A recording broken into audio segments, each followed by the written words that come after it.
Hey, what's up? My name is Jonathan Fink. This is my audiobook series, free and live on YouTube.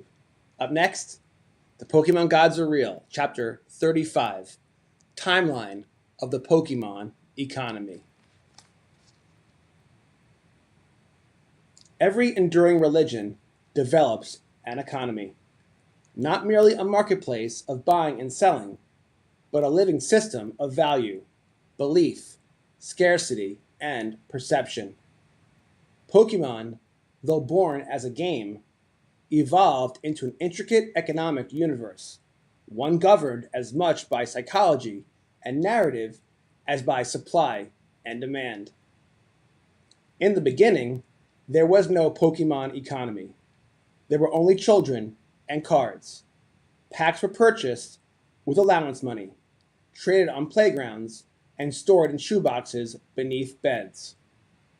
Value was measured not in currency, but in emotion. A holographic Charizard did not carry a price tag in the minds of its earliest believers. It carried awe, status, myth. Yet even then, the seeds of an economy were already planted. Scarcity created hierarchy. Rarity created desire. Desire created exchange. Without spreadsheets or price guides, children constructed primitive markets based on rumor and perception. Certain cards were worth more, though no one could precisely explain why. A consensus emerged not through data, but through collective belief, the same mechanisms that underlines all systems of value. As Pokemon surged into global consciousness, the cards became both toys and assets. Retail shelves turned into distribution hubs of faith. Card shops became early financial centers, though few recognized them as such. Prices began appearing. Secondary markets formed. A new language of worth entered the hobby. Then came the first correction. Every boom tests belief. As the late 1990s frenzy cooled, Pokemon entered what many later described as dormancy. Interest waned. Print runs expanded. Attention shifted elsewhere. To outsiders, it appeared that the phenomenon had passed. But economics, like religions, do not vanish so easily. They contract. They consolidate. They wait. During the quieter years, the Pokemon economy matured beneath the surface. Dedicated collectors accumulated.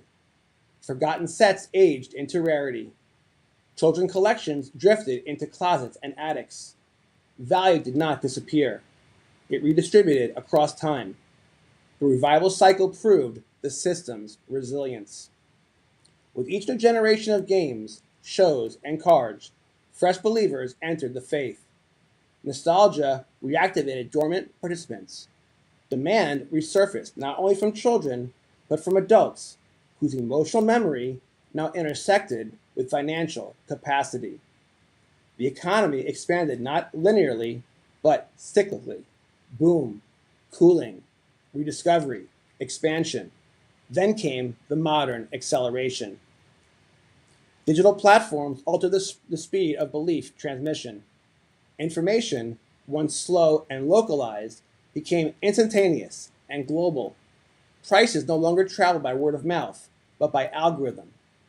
Auctions, influencers, live streams, these became engines of visibility and volatility. Perception moved faster than production. Demand surged. Speculation intensified. The Pokemon economy entered a phase recognizable to any student of markets. Reflexivity, where rising prices generate attention, and attention generates rising prices. Faith and finance became inseparable forces.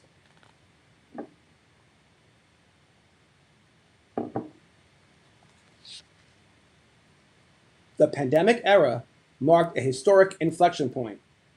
Constrained movement, excess attention, and stimulus driven liquidity collided with nostalgia and digital amplification. Pokemon did not merely experience growth, it experienced cultural reignition. Prices detached from historical anchors. Scarcity narratives dominated chat room conversations. Participation broadened dramatically. For a time, it felt limitless. But no economy sustains perpetual ascent. Corrections are not failures, they are structured necessities. As exuberance receded, prices stabilized. Speculative excess unwound. Yet something crucial remained intact: the participant base. Unlike prior cycles, engagement did not collapse. Communities persisted. Infrastructure strengthened. The economy displayed signs of maturation rather than decay. This is a defining pattern of the Pokemon economy. It is not driven solely by fundamentals, nor solely by speculation, but by cycles of collective belief.